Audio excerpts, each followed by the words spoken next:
আসসালামু আলাইকুম। আশা করি আপনারা সবাই ভালো আছেন। আজকে যে বিষয়টা নিয়ে আপনাদের সাথে কথা বলবো সেটা হচ্ছে আমরা সবাই জানি যে মালয়েশিয়াতে যখন পাবলিক হলিডে গুলো আসে এবং হচ্ছে আমরা যখন কিছুটা ছুটি পাই তখনই কিন্তু আমরা চাই যে আমাদের আত্মীয়স্বজন যারা আছে মালয়েশিয়াতে তাদের বাসায় বেড়াতে বা মালয়েশিয়ার কিছু দর্শনীয় যে স্থানগুলো আছে সেখানে যেতে।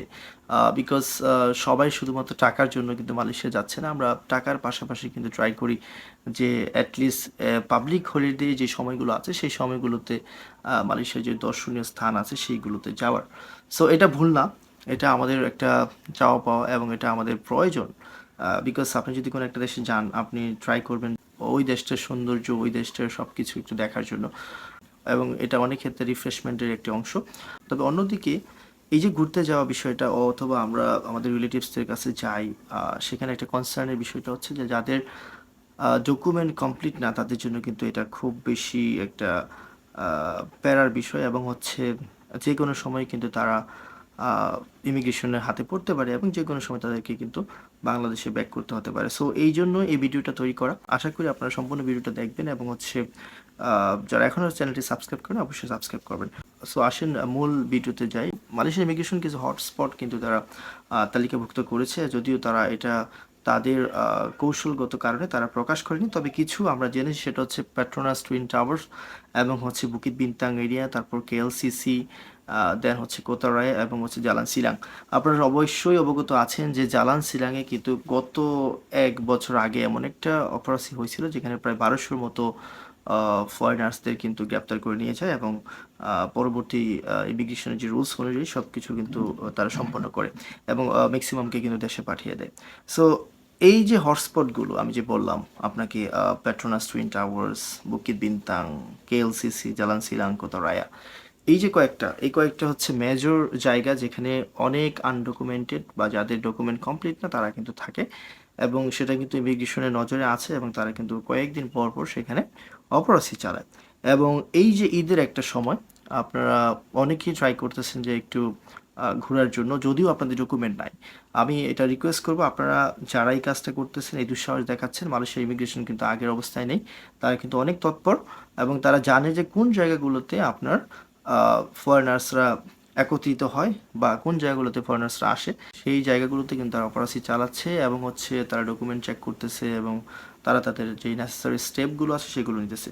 তো আপনাদেরকে জাস্ট একটা ইনফরমেশন দিই, সেটা হচ্ছে গত কয়েকদিনে মালয়েশিয়ার যেই কয়েকটা জায়গা সেটা হচ্ছে পেট্রোনাস টুইন টাওয়ার্স প্লাস হচ্ছে বুকিত বিন্তাং, এই দুইটা এরিয়াতে মেজর দুইটা এরিয়াতে কিন্তু প্রায় 609 জনকে তারা এই পর্যন্ত চেক করেছে। তার মধ্যে কিন্তু বাংলাদেশিদের সংখ্যাই 335 জন। সো এই যে একটা হিউজ নাম্বার, এটা যত দিন যাবে পাবলিক হলিডে তত দিন কিন্তু আপনার আরও বাড়তে থাকবে এবং তারা কিন্তু খুবই তৎপর এই বিষয়টা নিয়ে। সো আপনাদেরকে এই জিনিসটা জানানোর কারণ হচ্ছে যে মালয়েশিয়াতে আপনারা যাদের ভিসা নাই, মানে ভিসা নাই বা ভিসা আছে, ধরেন যে আপনার জোহর বারু আপনি যাচ্ছেন কেএলসিসিতে বা টুইন টাওয়ার্স দেখতে বা আপনার কোতরাইতে কোনো ফ্রেন্ডসের বাসাতে যাচ্ছেন, তো এটা কিন্তু আপনার জন্য কাল হয়ে দাঁড়াতে পারে। বিকজ এই সময়গুলোতে যেমন পুলিশ তৎপর তেমন হচ্ছে আপনার ইমিগ্রেশন থেকে শুরু করে ডিফেন্সের যারা আছে তারা কিন্তু সবাই আপনার তৎপর থাকে এবং হচ্ছে তারা চায় যেন কোনো ধরনের ক্রাইম মালয়েশিয়াতে এই সময়গুলোতে সৃষ্টি না হয়। এটা শুধু মালয়েশিয়া না, আমাদের দেশেও আমরা জানি যে ঈদের সময়গুলোতে প্রচুর নিরাপত্তা রাখা হয় বা অন্যান্য পাবলিক হলিডেতে প্রচুর নিরাপত্তা রাখা হয় যেন কোনো অনাকাঙ্ক্ষিত ঘটনা না ঘটে। তো আপনাদেরকে বলবো যেটা সেটা হচ্ছে যে যাদের কাগজ আপনাদের কমপ্লিট না তারা অবশ্যই এই সুযোগটা নিতে যাবে না যে আমার কনস্ট্রাকশনে কাজ করি বা আমি আমার ফ্যাক্টরিতে কাজ করি, আমি 4-5 দিন বন্ধ পেয়েছি, তো আমি একটু ঘুরে আসি আমার কোথায় বন্ধুর বাসা থেকে, কিন্তু আমার ডকুমেন্ট কমপ্লিট না। সো আপনার কি করবেন, আপনি যখন যাবেন, যদি বাই চান্স বা কেউ যদি ইমিগ্রেশনে আপনাকে ধরে ফেলে তখন কিন্তু আপনার এখান থেকে ছোটার কোনো ওয়ে নেই। সো এই জায়গাগুলোতে আপনাদের একটু বেশি সচেতন হতে হবে, যেহেতু ডকুমেন্ট কমপ্লিট না সেহেতু আপনাদের এই এই যে একটা আনন্দ বা এই জিনিসগুলো থেকে একটু আহ, একটু সহ্য করে নিতে হবে এবং এগুলোতে না যাওয়াই ভালো আপাতত। এবং সেকেন্ডলি হচ্ছে যে কথাগুলো বললাম যে আপনার হটস্পট যেগুলো আছে, specially Petronas Twin Towers, Bukit Bintang, KLCC, Jalan Silang এবং কোতারায়, এই যে কয়েকটা জায়গা, এই জায়গাগুলো কিন্তু খুব নজরে রাখা হচ্ছে। সো এইগুলোতে যাওয়া মানে হচ্ছে বাঘের খপ্পরে পড়া এবং বাঘের খপ্পরে পড়লে আ আপনি জীবন নিয়ে ফেরত আসতে পারবেন কিনা সেটা আপনি জানেন না। সো এই জিনিসটাই সেম এখানে। আপনি যদি এই হটস্পট গুলোতে জানার পরেও আপনি যান, আপনার ভিসা ডকুমেন্ট কমপ্লিট না থাকার পরেও, তখন কিন্তু আপনি এখান থেকে ফেরত আসবেন কিনা, আসতে পারবেন কিনা সেটা কিন্তু কেউই নিশ্চিত না এবং আপনিও জানেন না। সো রিকোয়েস্ট করব এই জায়গাগুলোতে না যাওয়ার জন্য এবং এই জায়গাগুলো ছাড়াও যদি আপনাদের ভিসা না থাকে অন্যান্য জায়গাতে না যাওয়া। প্রয়োজনে আপনার ঈদের বাজার থেকে শুরু করে কিছু জিনিস আপনি আপনার ফ্রেন্ড সার্কেল বা যারা আছে বন্ধু-বান্ধব তাদের কাছ থেকে কিনিয়ে আপনি এটলিস্ট বাসায় থেকে এইগুলো করেন এবং ফ্রেন্ড সার্কেল যারা মালয়েশিয়াতে আছে বা অন্যান্য প্রান্তে আছে তাদের সাথে যোগাযোগ করেন। এটা সবচেয়ে ভালো হয়।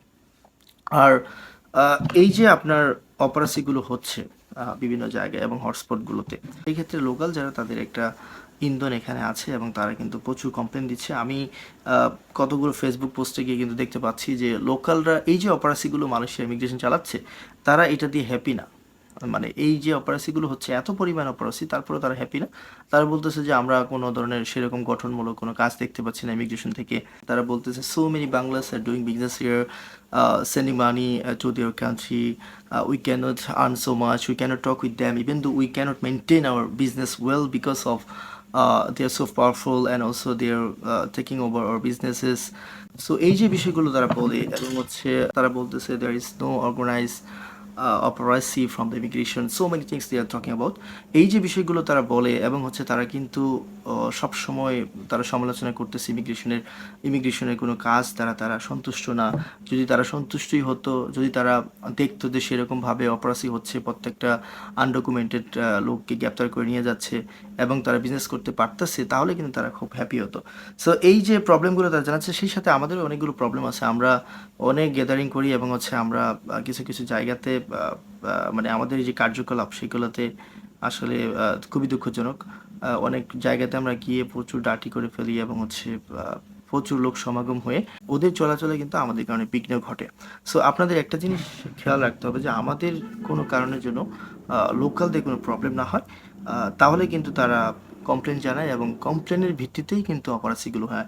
আজকে দেখেন যে আপনার মালয়েশিয়াতে যেই অপারেসিগুলো হয়েছে এই পর্যন্ত বা যেখানে হচ্ছে, সেখানে কিন্তু প্রথমত কমপ্লেন আসে, তারপর হচ্ছে একটা ইমিগ্রেশন টিম তারা ছদ্মবেশে বা অন্য ওয়েতে পাঠায় লোকাল মানুষদের সাথে মিশিয়ে। তখন কিন্তু তারা এখান থেকে ইনফরমেশনগুলো নিয়ে যায় কোন কোন জায়গায় অপারেসি করতে হবে, কোন কোন জায়গায় কতগুলো লোক, তারপর কিন্তু তারা টোটালি অপারেসি দিতে আসে।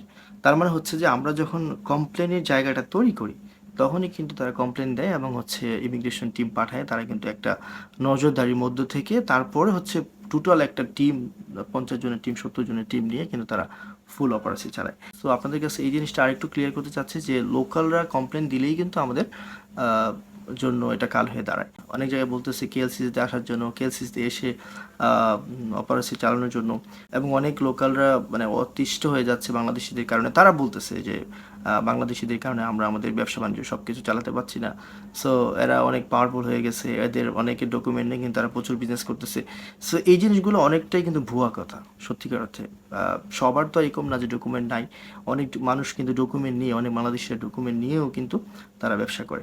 সো যাই হোক, আপনাদেরকে যে জিনিসটা বলার জন্য এই ভিডিওটা করা সেটা হচ্ছে অনাকাঙ্ক্ষিতভাবে কোনো জায়গায় যেন আপনি গ্রেপ্তার না হয়ে যান বা মালয়েশিয়ান ইমিগ্রেশন দ্বারা যেন আপনি পাকড়াও না হয়ে যান, সেই জন্য আপনাকে এই বিষয়টা জানানো। ডকুমেন্ট যদি না থাকে তাহলে দয়া করে বের হবেন না এই সময়গুলোতে এবং পাবলিক হলিডের যে কোনো সময়, পাবলিক হলিডের যে কোনো সময় যদি আপনি বের হন আপনার ডকুমেন্ট ছাড়া যে কোনো সময় গ্রেপ্তার হতে পারেন। এটা একদম কি বলে যে এটা একদম চোখে দেখার মতো বাস্তব। আর দ্বিতীয়ত হচ্ছে আহ, যাদের ধরেন যে আপনার হচ্ছে ত্রাঙ্গানুতে ওয়ার্ক পারমিট, আপনি কেএলসিতে না আসাটাই আপাতত ভালো। কারণ হচ্ছে ডকুমেন্ট যদি আপনার থাকেও তারপরেও তারা চাইলে অনেক কিছুতে আপনাকে ধরতে পারে। সো আপনি চেষ্টা করবেন যে মালয়েশিয়াতে যেহেতু এখন অবস্থা খুবই খারাপ, সো আপনি ট্রাই করবেন যেন এইসব এরিয়াতে এসে কোনো বিপদে আপনি না পড়েন। তো ভালো থাকবেন, সুস্থ থাকবেন এবং হচ্ছে আহ, এই যে কথাগুলো বললাম সেই কথাগুলো ভিত্তিতে ট্রাই করবেন নিজেকে সেফে রাখার জন্য। আপনি সেফ থাকলে আপনার ফ্যামিলি সেফ এবং হচ্ছে আমার দেশ এগিয়ে যাবে, সেই আশা ব্যক্ত রেখে আজকে ভিডিও শেষ করলাম। আল্লাহ হাফেজ।